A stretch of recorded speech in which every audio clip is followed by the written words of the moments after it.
Muy buenas tardes y bienvenidos al podcast Cuéntalo para que nos enteremos todos del canal de divulgación educativa de Chemi PT. Comenzamos este proyecto con mucha ilusión en el que pretendemos haceros llegar entrevistas de calidad sobre aspectos que a cualquier padre, madre, profesor o profesional del mundo de la educación le puedan interesar. El objetivo es haceros llegar de una forma sencilla temas como las necesidades educativas especiales, las altas capacidades, el uso de las pantallas con los adolescentes y niños, la salud mental en los colegios e institutos y todo esto en formato podcast. Nuestro primer invitado forma parte del mundo de la psicología y vamos a tratar precisamente el tema del uso de las pantallas con los niños y adolescentes y sus posibles consecuencias. ¿Nos está dañando la memoria? ¿Qué ocurre en el cerebro del niño cuando se expone a una pantalla? ¿A qué edad se recomienda tener el primer móvil? Espero que os guste.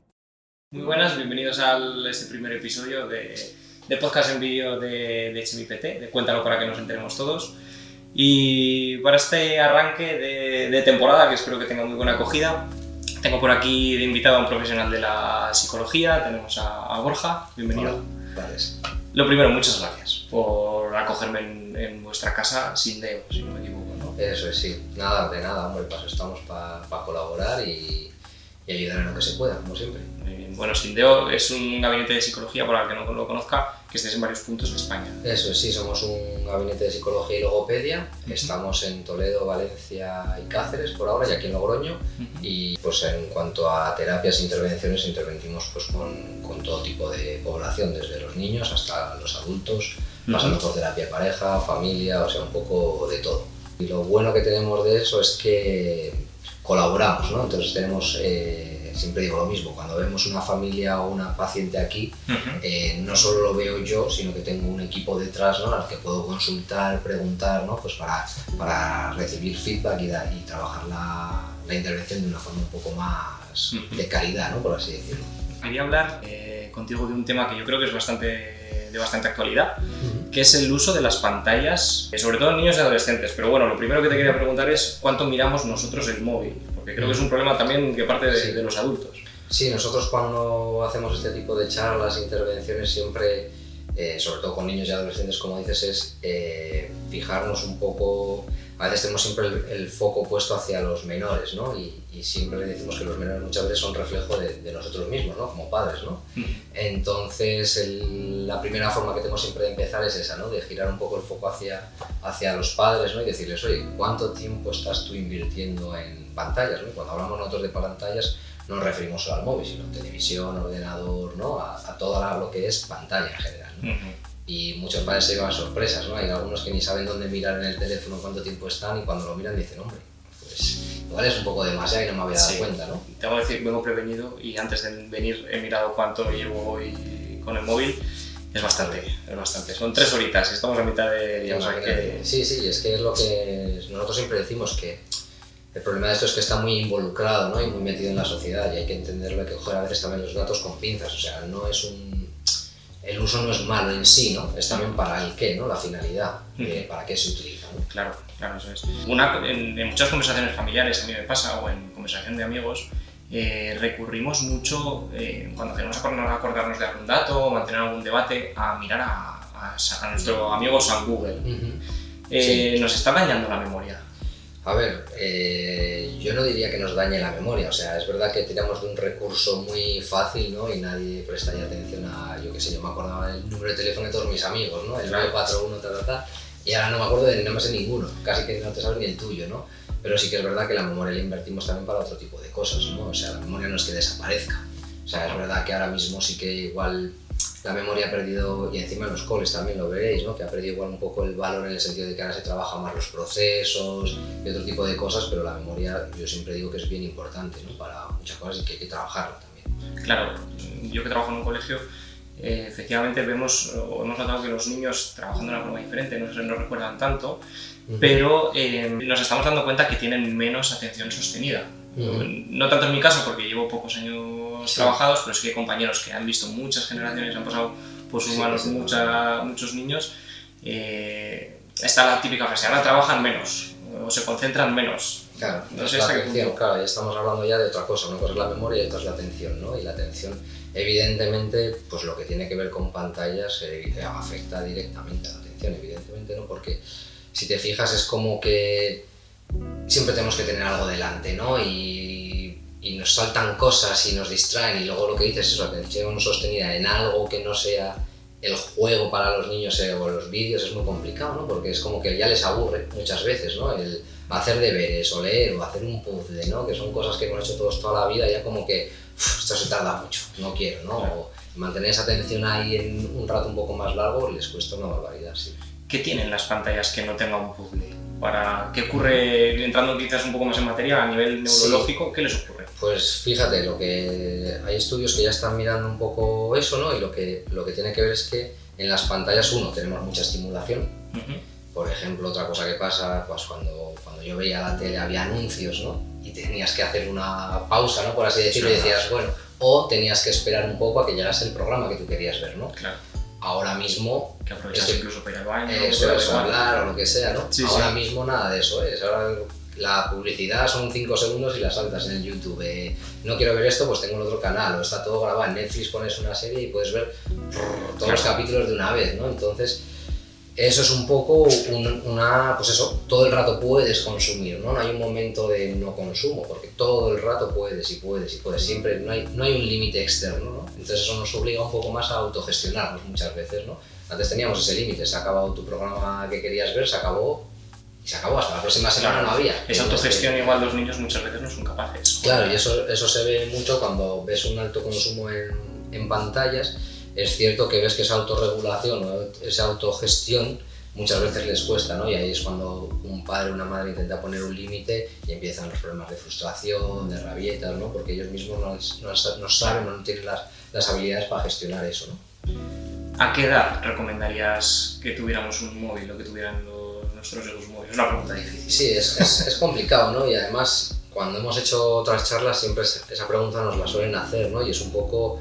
depende, ¿no? Es un poco la respuesta que podemos dar, porque claro, depende del contexto del niño, de la madurez, de qué límites le pongamos a ese teléfono, ¿no? Porque no es lo mismo dar un teléfono y haz lo que quieras, ¿no? Que dar un teléfono, pero aquí hay una serie de normas, reglas que ponemos en cuanto al uso, le pones un control parental para saber un poco qué reglas, ¿no? O lo puedes utilizar, pero yo te lo voy a mirar en algún momento, ¿no? Un poco cómo se gestiona todo eso, ¿no? Entonces, la edad, pues también hemos visto, como decía antes, muchas charlas en que los padres nos dicen es que yo no quiero que lo tenga, pero todo el contexto de mi hijo, los tiene. Entonces, claro. ¿Cómo gestiono yo eso, no? Y ahí es donde empiezan un poco esas dificultades en lo que tú como familia quieres y el contexto te va empujando un poco a tomar decisiones que igual no te apetecen tanto, ¿no? ¿Y cómo consigues? Porque claro, muchos compañeros no tengo hijos, pero ¿cómo, si el resto de los compañeros, vamos a poner adolescentes, sí, tienen un teléfono móvil y claro, es normal esas rabietas porque yo no puedo? Si el resto lo tiene, ¿cómo me comunico? Llegas hasta tener la sensación de estar aislado. Sí. Cuando no lo estás, pero bueno. Ahí es donde entra la dificultad para los padres y eso es un poco ver qué beneficios tiene y qué consecuencias y ponerlos un poco en valor, ¿no?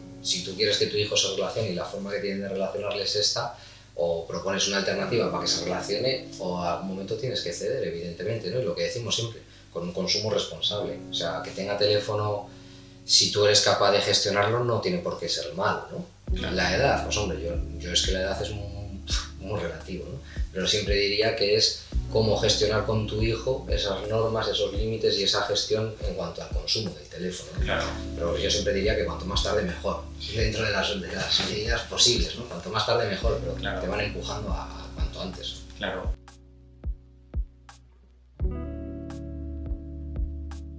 Tema rabietas. Cuando intentas limitar ese uso del móvil con tu hijo, ¿cómo sabemos hablar con ellos? ¿Sabemos poner ese límite de una forma adecuada? Creo que habláis sí, de varios cerebros que tenemos. Sí, ¿no? Nosotros siempre hacemos un poco el cerebro en la palma de la mano, ¿no? Que viene a representar un poco las tres partes así muy a rasgos generales, ¿no? El cerebro, ¿no? Que es la parte más antigua del cerebro, reptiliana, que sería esta parte de mi mano, que es un poco donde están los sistemas de respuesta a la supervivencia, ¿no?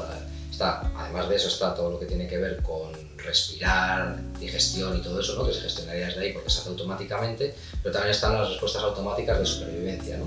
Que esas tres respuestas son el pelear, huir o congelarse, ¿no? Que si te fijas cuando estás amenazado, los animales en los documentales de dados que hemos visto todos, ves como un poco esos tres tipos de respuestas, no tenemos más, ¿no? Y nosotros como animales las tenemos también, ¿no? Sí. Entonces estaría esa parte del cerebro que está ahí en esa parte más profunda, Luego está lo que es la parte más animal, por así decirlo, que es la amígdala, que es un poco la que gestiona un poco esa parte, ¿no? Que se conecta, ¿no? Y gestionaría un poco ese tipo de emociones. Sí. Y luego estaría el neocórtex, que es la parte más evolucionada, que sería esta parte de mis uñas, el neocórtex, que si te fijas lo meto así bien metido, pues se conecta con las otras dos. Y esta lo que hace es regular un poco la parte más emocional, ¿no? De decir, esta sería la parte, eso como decía, de supervivencia y todo esto, esta sería la que genera las emociones, y esta es la parte que regula, que decide, ¿no? Por así decirlo. Entonces, con esta emoción, ¿qué voy a hacer, ¿no? Entonces, cuando un niño tiene una rabieta, lo que nosotros solemos decir es que el cerebro se destapa. Es decir, que la parte más humana, por así decirlo, y racional se quita y entran a funcionar la parte más reptiliana, que son los 3 sistemas de respuesta que te decía, y la emoción, ¿no? Es como, pues exploto, ¿no? Sí. Entonces, como padres, muchas veces se nos olvida que lo primero que tenemos que hacer para poder gestionar una rabieta con un niño es conectar con él, ¿no? Conectar con qué está pasando, ¿no? Porque el niño está así. Entonces decimos que a veces los padres lo que hacen es que ellos, cuando el niño está así, sus respuestas están así también, ¿no? Sí, claro. Entonces siempre decimos que para que el niño copie un poco, y son con las neuronas espejo, ¿no? Que se habla mucho, es, si, no digo que sea la solución milagrosa, ¿no? Pero seguramente si el padre es capaz de estar un poco más así, más integrado el cerebro, va a ayudar a que el niño esté más integrado. Cuando el padre está integrado, ¿qué significa? Sus respuestas son más, el tono de voz es más bajo, más visceral, no, más cerrado, más cerrado, entonces diríamos que el tono de voz es otro, tu estado emocional es otro, ¿no? Porque no estás con ese nervio, por así decirlo, esa tensión que tu hijo te está generando, ¿no? Entonces, claro, esto requiere mucho trabajo. Por eso nosotros, como decíamos al principio, mucho que tiene que ver con los hijos pasa primero por un autoconocimiento como padres, ¿no? Y como personas, ¿no? Entonces, si somos capaces de hacer eso, va a ser mucho más fácil la gestión con los hijos de las rabietas. Cuando respondemos así, supongo que castigamos. Se castiga, se habla duro, se dicen palabras que no nos gustan, y luego ves la respuesta siguiente a esas cosas, suele ser que los padres se piden disculpas o se sienten culpables, ¿no? Y pedir disculpas nunca es malo, ¿no? Claro. Evidentemente, porque eso nos pasa a todo el mundo, a todos los padres, y el que no lo haya pasado, pues es un rara avis, ¿no?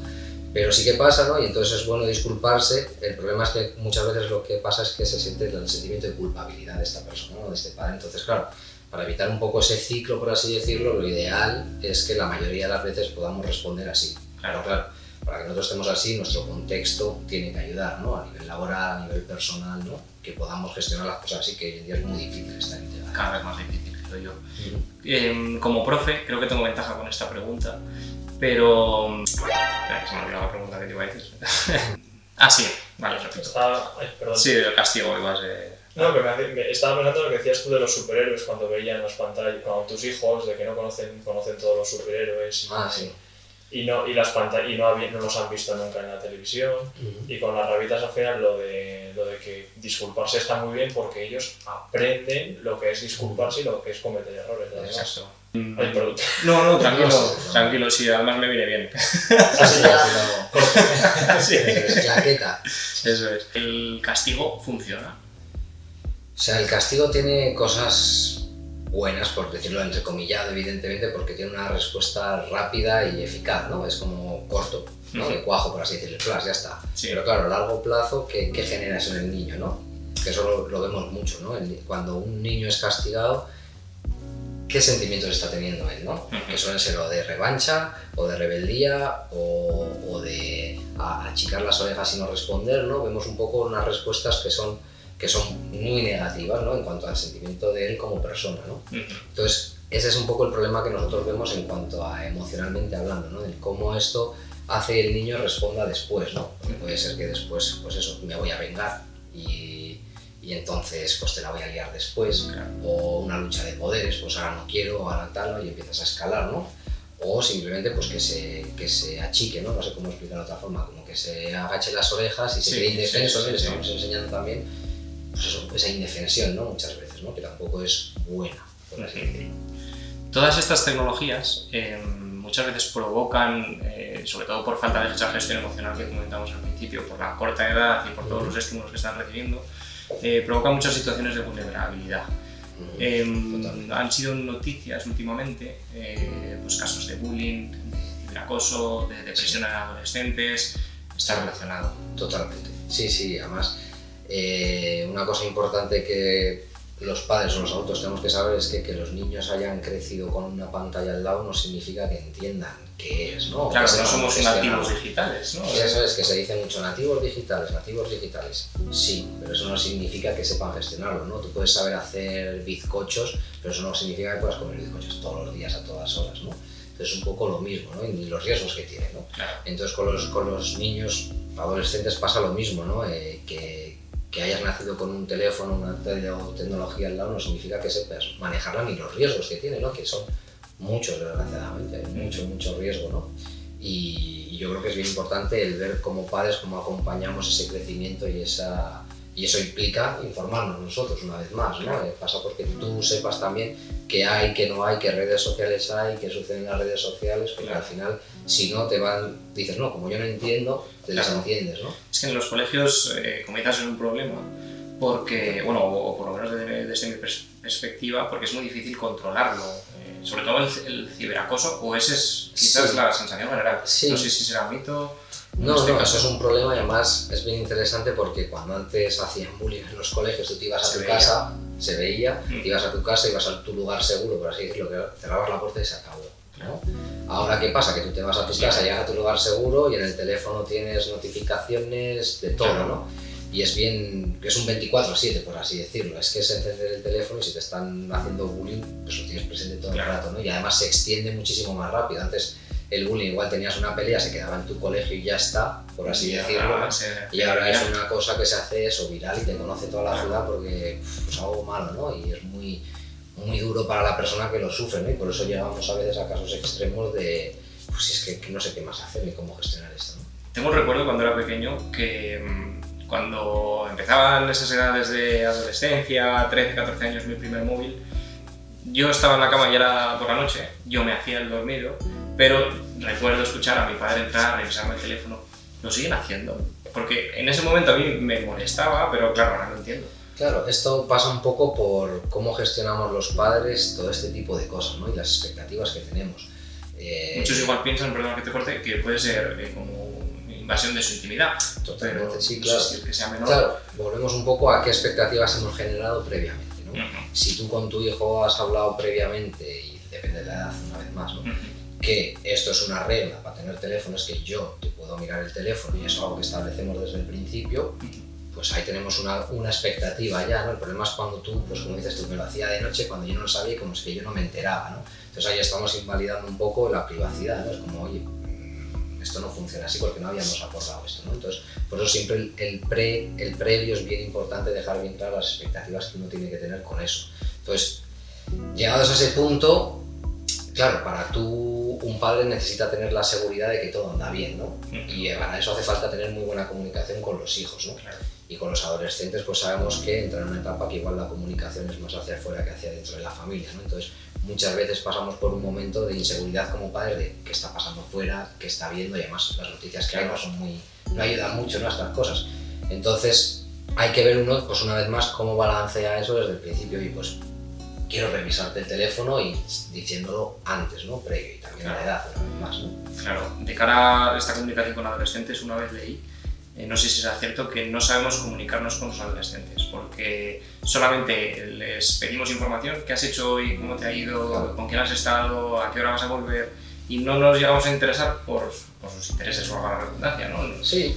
¿Cometemos ese error también relacionado con los móviles? Sí, yo creo que sí, totalmente, ¿no? Pues porque al final es como siempre la pena que yo siento que se suele ver es que es como un control, ¿no? Una autoridad, es como yo tengo que saber, ¿no? Pero no saber por controlar, no por saber por deseo de conocerte, ¿no? Claro. Entonces es bien importante el darle un giro a eso, ¿no? Como dices, y ver un poco, realmente tengo interés de lo que hace porque me interesa lo que hace, ¿no? Claro. No solo porque vaya a hacer algo malo o desconfíe de él, ¿no? Porque a veces cuando uno hace tantas preguntas como policía, ¿no? Por así decirlo, claro, como pues eso, control, desconfianza, ¿no? ¿Qué hay detrás de todo ese tipo de preguntas, ¿no? Es un poco la pregunta que yo haría. Cuando tú preguntas eso, ¿qué hay detrás de esa pregunta, ¿no? ¿Es realmente un deseo de conocimiento de tu hijo por conocerlo o porque tienes una inseguridad o una desconfianza, ¿no? Y si hay desconfianza, por eso nosotros siempre decimos que esto es una cosa que hay que hacerla desde el principio, ¿no? Lo que dices, hay que conocer al niño, al adolescente, pero desde el principio, ¿no? Como nosotros también damos información, nos comunicamos, no siempre demandamos, ¿no? Sino también damos, ¿no? Pues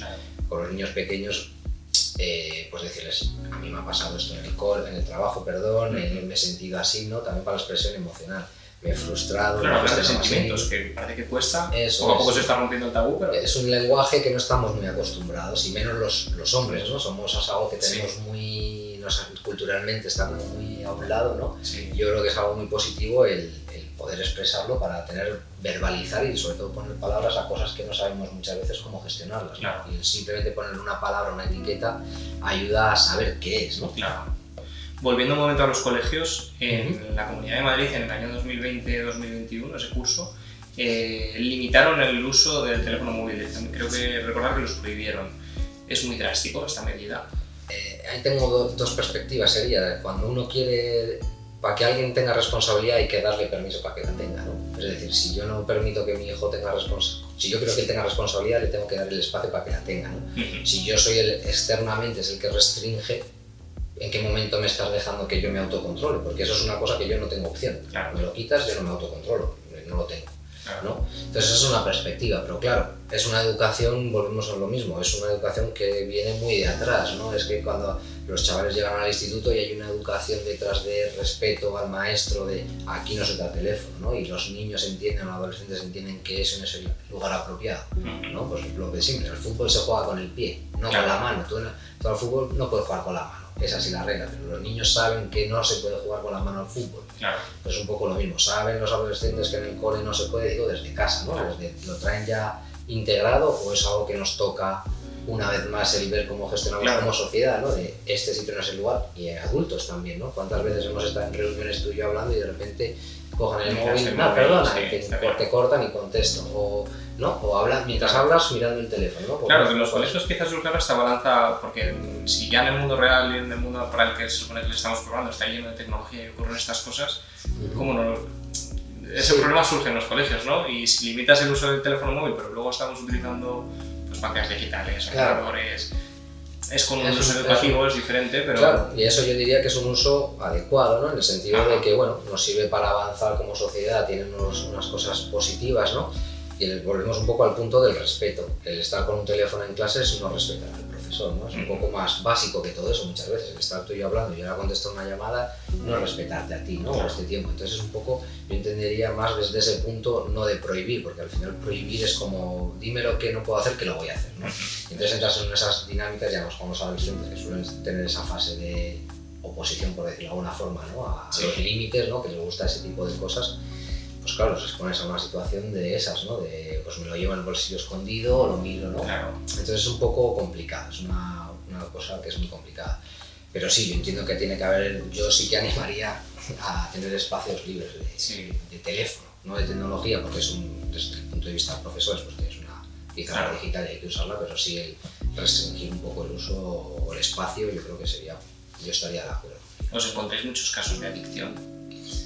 A ver, es que esa palabra no se usa mucho todavía, ¿no? Entonces igual yo lo veo, pero los padres no identifican que es una adicción, ¿no? Bueno, claro, igual hasta nosotros. A eso me refiero, claro. Que es algo que claro, tú te dicen, no, pues mi hijo está pues, todo el fin de semana delante de la pantalla, durante la semana no juega, pero el fin de semana está todo el día. Entonces claro, ellos no identifican que eso es una adicción, ¿no? Pero claro, estar un niño de 5, 6, 7, 8, 10 años todo un fin de semana delante de una pantalla, si no es la tele es el ordenador y si no es la tablet, pues hombre, y no hace otra cosa y no se gestiona de ninguna otra forma, pues claro, hay que ponerle las palabras también a las cosas, ¿no? Y eso yo interpretaría que puede ser una adicción, ¿no? Pero los padres ¿Qué señales de adicción pueden encontrar los padres?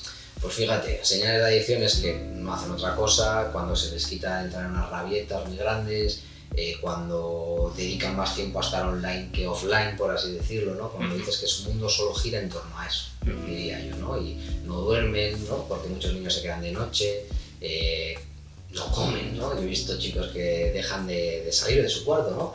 Cuando ya vemos que nosotros como padres también estamos siendo quizá a veces parte del problema porque favorecemos ese tipo, ¿no? De cosas, pues la tele en el cuarto, la play en el cuarto, el teléfono en el cuarto. La tablet en el coche es un ejemplo que... La tablet en el coche también, ¿no? Pues muchas cosas que favorecen un poco a, bueno, que esos tipos de condiciones se den, ¿no? Pues siempre dices, hombre, pues si no quieres que vea la tele en el cuarto, pues igual no es la mejor idea que tenga una tele en el cuarto, ¿no? Que la puede tener y volvemos un poco al dilema, ¿no? Pues la idea es que se autogestione, pero claro, hay cosas y cosas, claro. Igual tener una tele, el teléfono y todo eso dentro del cuarto, pues igual hay que dar primero unos pasos para que luego podamos darle permiso cuando sea adolescente, que Claro. puedes tener el teléfono, pero ya sabemos que hay un trabajo previo de autogestión, ¿no? Claro. Pues Borja, muchísimas gracias. Para la última pregunta sí que me voy a salir completamente de lo que hemos estado hablando y es una pregunta que quiero hacer a partir de aquí a todos los invitados al canal. Sí. Quería que me contaras quién era tu profesor favorito y por qué. ¿Qué tenía que le recordar? O sea, ¿se sabe del tema? Sí, Me sí, interesa no, mucho. sí, pues es una pregunta interesante, no sabría... Te he pillado Sí, a contrapié. No, sí, pero me gusta la pregunta porque es bien interesante identificar esas cosas, ¿no? Porque al final hay profesores que te marcan más que otros, ¿no? Y aquí, pues mira, por ser aquí en Logroño, yo estoy en Salamanca, pero por estar aquí en Logroño, tuve un profesor de filosofía que me marcó mucho porque, bueno, el tema me interesaba mucho, ¿no? Pero la forma de darlo era como muy actualizada, muy del día a día, ¿no? Entonces era como que me llegaba mucho, ¿no? La información, ¿no? Y era muy cercano, no teníamos libro, era coger apuntes como locos, eso también, pero no teníamos un libro, o sea, y era de bachillerato, que hay como un currículum, ¿no? Muy claro de que tienes que saber Platón, Aristóteles, tal. Claro. Pero la forma en que lo impartía, la clase que daba era muy enriquecedora porque hablábamos de muchas cosas, era abierto al diálogo, ¿no? También, entonces Utilizaba las tecnologías. No, eso no, todavía no había tantas tecnologías por ahí, no, era su voz y se acabó, y su cabeza. Pues Borja, muchísimas gracias de nuevo Vale. por acogerme en vuestra casa y nada, esperemos seguir estando en contacto. Muy bien, muchas gracias. A ti. Bien, Ya está. ¿Qué tal? ya está. Bien, muy bien. Parecía profesional. A mí me ha parecido muy bien. Oye, pues Oye. he estado disfrutando de la charla muchísimo, ¿eh? Sí. Además, preguntas de estas de ping pong. Creo que tiene tirón esto que estás haciendo.